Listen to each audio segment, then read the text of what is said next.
YouTube channel and press the bell icon to get the latest updates. नमस्कार, मेरा नाम पिंटू सिंह यादव है और आप देखना शुरू कर चुके हैं न्यूज लाइव। दोस्तों, सुभाषपा के प्रमुख ओम प्रकाश राजभर के छोटे बेटे और पार्टी के राष्ट्रीय प्रवक्ता अरुण राजभर निकिता के साथ शादी विवाह के बंधन में बंध गए हैं। रविवार को धूमधाम से वाराणसी से गाजीपुर बारात गई और शादी की रस्में पूरी हुई। मंगलवार की सुबह से ही सिंधौरा स्थित पैतृक घर पर बहुभोज में राजनीतिक हस्तियों का जमावड़ा लगा रहा। निकिता भले ही गाजीपुर के शादात की रहने वाली हैं और लंबे समय तक झारखंड में पिता के साथ ही रही, लेकिन इन दिनों वाराणसी से ही बीबीए कर रही हैं। ऐसे में लोग चर्चा कर रहे हैं कि अरुण और निकिता की शादी लव मैरिज है या फिर अरेंज। इस सवाल का जवाब खुद अरुण राजभर ने अपने रिसेप्शन वाले दिन दिया है। अरुण ने निकिता से पहली मुलाकात से लेकर शादी की बात पक्की होने और एक समय शादी कई महीनों तक टलने की नौबत आने की पूरी कहानी विस्तार से बताई है। निकिता और अरुण की पहली मुलाकात वाराणसी के नंदगांव स्थित लॉन में हुई थी। निकिता की बड़ी बहन अंकिता की शादी इस लॉन से हो रही थी। बारात अरुण राजभर के पैतृक गांव के पास से ही आ रही थी। अरुण के दोस्त विनोद ने यहीं पर निकिता के बारे में बताया। अरुण के घर भी उनकी शादी को लेकर बातें शुरू हो चुकी थी। अरुण ने निकिता को वहां देखा और पहली नजर में ही पसंद कर लिया, लेकिन परिवार वालों की मर्जी भी जरूरी थी। विनोद से कहा कि लड़की की फोटो मांग लीजिए, घर वाले पसंद करेंगे तो बात आगे बढ़ेगी।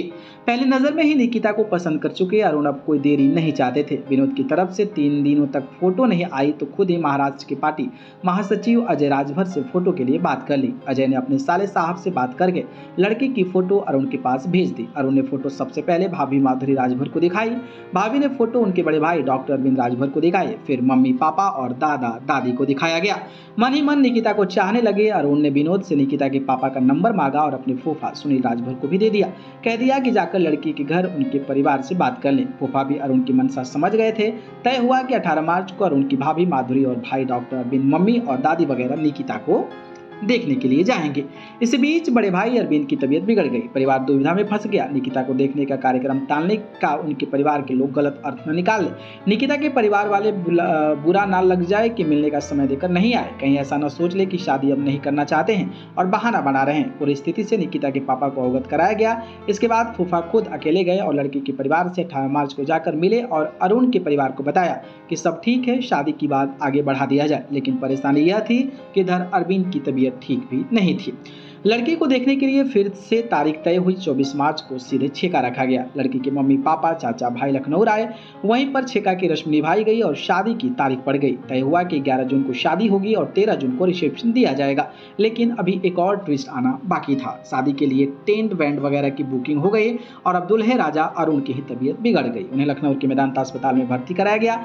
डॉक्टर ने बोल दिया कि तबीयत ठीक होने में 2 से 3 महीना लग सकता है। यह सुनकर सभी को झटका लगा। 3 महीने बाद की शादी की तारीख निकल चुकी थी। ओपी राजभर ने डिप्टी सीएम ब्रजेश पाठक से बात की और राम मनोहर लोहिया अस्पताल में बात हुई। वहां के डॉक्टर ने अरुण को देखा और सभी जांच देखी। दवाइयों के साथ ही कुछ एक्सरसाइज बताई, लेकिन यह भी कहा कि नियमित रूप से दवाई और एक्सरसाइज करने से 2-3 माह में तबीयत ठीक हो जाएगी। ऐसे में शादी की डेट आने पर चर्चा होने लगी। घर के लोग चाहते थे कि परिवार में आखिरी शादी है तो पूरे धूमधाम से किया जाए। तबीयत पूरी ठीक होने के बाद ही नवंबर में शादी की डेट रखने का फैसला हुआ। शादी को लेकर कुछ दिनों तक बंद हो गई बातें। 15 से 20 दिन तक शादी की कोई बात नहीं हुई। अरुण और निकिता को एक दूसरे के साथ जल्द ही 7 जन्मों के बंधन में बंधना था। परिजनों ने चमत्कार देखा। 1 महीने में ही तबीयत में काफी सुधार हुआ तो पहले से तय 11 जून को ही शादी और 13 जून को रिसेप्शन का फैसला कर लिया गया। भाई भाभी ने जल्दी जल्दी अरुण के लिए शेरवानी, शूट, जूता आदि की खरीदारी शुरू कर दी। भाभी ने पूरी प्लानिंग के साथ परिवार के सदस्यों के लिए भी साड़ी और कपड़ों की खरीदारी की। वाराणसी सिंधौरा में आयोजित रिसेप्शन में भाजपा सपा से जुड़े कई दिग्गज नेता पहुंचे। भाजपा प्रदेश अध्यक्ष भूपेंद्र चौधरी, सपा नेता राम गोविंद चौधरी, रालोद प्रमुख जयंत चौधरी, डॉन ब्रजेश सिंह और धनंजय जी के साथ ही माफिया मुख्तार अंसारी के भतीजे विधायक मनु अंसारी भी ओम प्रकाश राजभर के घर पहुंचे। पीएम मोदी का बधाई संदेश पहले ही पहुंच चुका था। सीएम योगी की बधाई लेकर खुद उनके सलाहकार वरिष्ठ आईएएस अधिकारी अवनीश अवस्थी पहुंचे थे। तो इस तरीके से अरुण राजभर की शादी तय हुई थी। तो अपडेट था। अपडेट कैसा लगा, बाकी इस जोड़ी कैसी लग रही है, कमेंट बॉक्स में बता दें।